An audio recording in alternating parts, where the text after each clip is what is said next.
En el nombre del Padre, y del Hijo, y del Espíritu Santo. Amén. Buen día a todos, queridos hermanos. Espero que tengan un muy feliz miércoles. Es mitad de semana, 8 de enero de 2025, y con la gracia del Señor hoy podemos escuchar el Evangelio. Por eso invoquemos al Espíritu Santo con todo nuestro corazón para que ilumine nuestro entendimiento y podamos testimoniar el mensaje del Evangelio. Lectura del Santo Evangelio según San Marcos. Gloria a ti, Señor. En aquel tiempo, después de la multiplicación de los panes, Jesús apremió a sus discípulos a que subieran a la barca y se dirigieran a Bethsaida, mientras él despedía a la gente. Después de despedirlos, se retiró al monte a orar. Entrada la noche, la barca estaba en medio del lago y Jesús solo en tierra. Viendo los trabajos con que avanzaban, pues el viento les era contrario, se dirigió a ellos caminando sobre el agua, poco antes del amanecer, y parecía que iba a pasar de largo. Al verlo andar sobre el agua, ellos creyeron que era un fantasma y se pusieron a gritar, porque todos lo habían visto y estaban espantados. Pero él les habló enseguida y les dijo: «Ánimo, soy yo, no teman». Subió a la barca con ellos y se calmó el viento. Todos estaban llenos de espanto, y es que no habían entendido el episodio de los panes, pues tenían la mente embotada. Palabra del Señor. Gloria a ti, Señor Jesús. Fíjate, querido hermano, querida hermana, cómo el pasaje de la multiplicación de los panes llega a una especie de segunda parte, ¿no? Que es la parte de la reflexión, y es lo que nos deja ese suceso. Y es necesario, ¿verdad?, marcar esta segunda parte, porque a veces nos quedamos únicamente con lo que sucede, pero ya no analizamos las consecuencias, ya no analizamos lo que sucedió, qué es lo que viene después. Esa dualidad que muchas veces se llama, incluso en la ciencia, de la causa y el efecto. Es decir, vemos la causa, pero ya no vemos los efectos. Una persona, podríamos pensar que a causa de algún vicio, pues ha provocado la división en su hogar, que un matrimonio a causa del alcoholismo, pues se ha separado. Y entonces la causa es el vicio y el efecto es la separación. ¿Y por qué no queremos muchas veces hablar del efecto? Porque justamente son cosas negativas. Hoy el efecto que viene después de la multiplicación de los panes es una segunda oración. Tú recordarás el día de ayer cuando leíamos el pasaje que Jesús, cuando toma los panes y toma los pescados, dice el texto que miró al cielo, bendijo a Dios, y en ese momento estaba haciendo una oración con el Padre. Y el día de hoy nos dice que después de despedir a la gente, se retira al monte a orar. Y pasaron largas horas. Al principio hay una oración pequeña pidiéndole a Dios un favor, en este caso la multiplicación de los panes para poder alimentar a toda la gente. Pero ahora, ya que sucedió el milagro, nuevamente hay oración, y es una oración mucho más extensa, porque incluso nos dice el texto que anocheció, y que esa oración ahora se da también en la soledad. ¿A qué punto quiero llegar? Y creo que lo podría resumir en esta frase: la oración antes de pedir y después del recibir. Y que la oración también tenemos que distinguirla como que hay momentos del cómo hacerla y la manera en la que se debe de hacer. Porque a veces cuando se trata de pedir, pues hacemos oraciones extensas, hacemos oraciones muy piadosas, hacemos oraciones muy suplicantes, ¿verdad? Como que decimos: no, Señor, mira cómo yo te estoy rogando. Pero cuando ya hemos recibido el favor, cuando ya se ha solucionado ese problema, ay, Señor, muchas gracias, después regreso. Y entonces no seguimos el ejemplo de Jesús, que hoy nos demuestra que la oración tiene que venir en el antes y en el después, pero que la oración del después, pues también podría ser mucho más extensa, porque ahí es donde me voy a dedicar a darle gracias, a enaltecer su nombre, a reconocer su gran poder y bondad.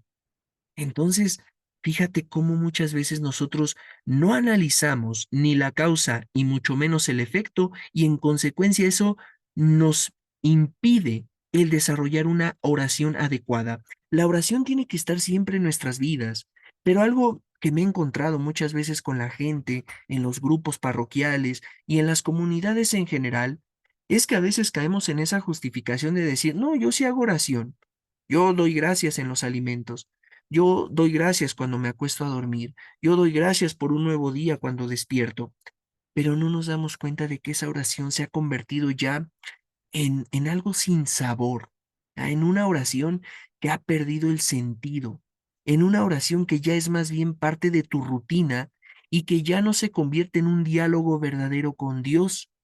Y hay que recordar que diálogo implica el hablo, pero también el escucho. Y entonces solamente esas oraciones terminan saliendo de un lado, tienen un punto de origen, tienen un punto de destino, pero ya no hay una retroalimentación.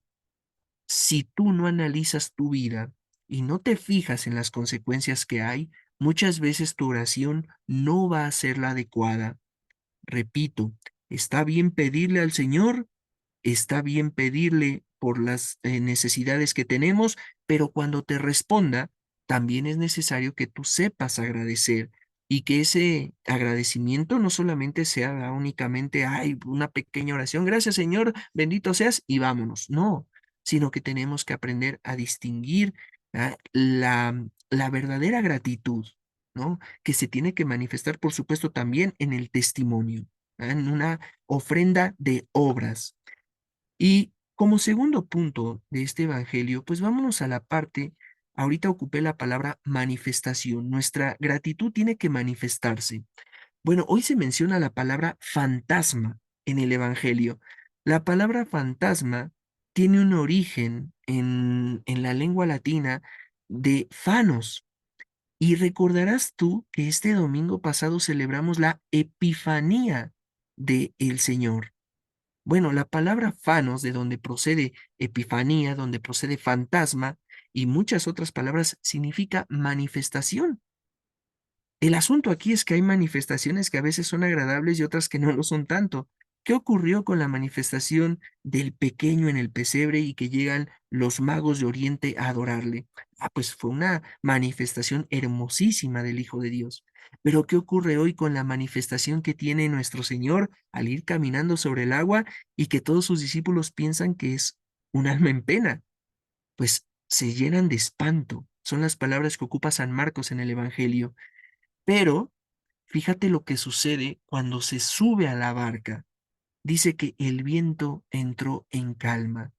La presencia de Dios, sin importar la manera, siempre va a traer calma, tranquilidad, paz a la vida de aquellos que le están permitiendo que se haga presente. Los magos de Oriente sintieron muchísima paz y alegría y felicidad cuando se dieron cuenta de que la estrella se había detenido y de que ya habían llegado. Y en el momento en el que se encuentran con él, se postran.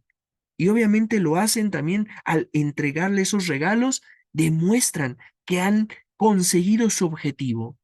¿Qué ocurre con cada uno de nosotros?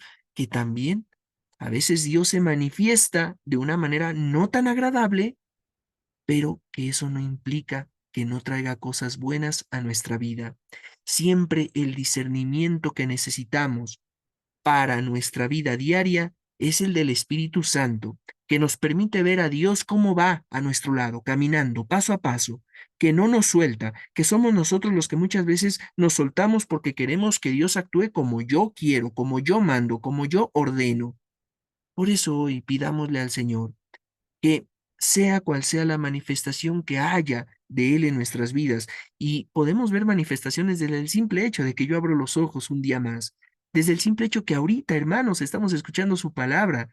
¿Cuántas personas no necesitan escuchar el mensaje de Dios? Y sin embargo, pues quizás porque no quieren, quizás porque no pueden, por lo que sea, pero no lo escuchan. Tú y yo tenemos esta oportunidad, pues hay que agradecer y hay que ver en él, en el Evangelio, en su palabra, en su mensaje, una motivación, ese ánimo, ese ímpetu, energía que necesitamos, ese entusiasmo para poder cumplir con cada una de nuestras responsabilidades. Las tareas no son sencillas, va a haber obstáculos, va a haber adversidades, ya lo platicábamos el día de ayer, pero no hay que temer.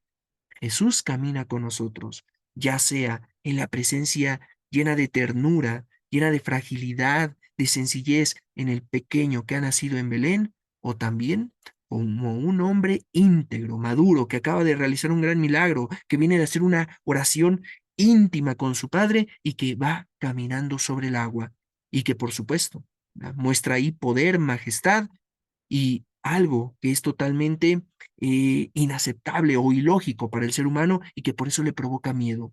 Pero, ¿cuántas veces, hermanos, necesitamos escuchar estas palabras de Jesús? Ánimo, soy yo, no teman.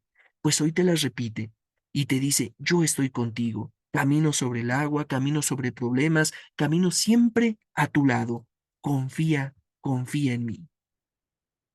Nos consagramos a la Virgen y decimos juntos, oh Señora mía, oh Madre mía, yo me ofrezco enteramente a ti, y en prueba de mi filial afecto te consagro en este día mis ojos, mis oídos, mi lengua, mi corazón, en una palabra, todo mi ser, ya que soy todo tuyo, Madre de bondad, guárdame y defiéndeme como cosa y posesión tuya. Amén. San Miguel Arcángel, defiéndenos en la batalla, sé nuestro amparo contra las perversidades y acechanzas del demonio.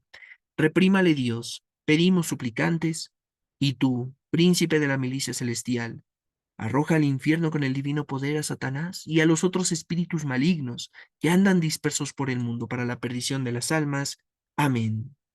Ave María Purísima, sin pecado concebida, en el nombre del Padre y del Hijo y del Espíritu Santo. Amén. Queridos hermanos, espero que tengan un muy feliz viernes. Continuamos en el tiempo de Navidad, así que sigamos viviendo esta feliz Navidad cerca del Señor y escuchando su Evangelio. Ayúdenos con este apostolado compartiendo este video con sus contactos. Que Dios les bendiga.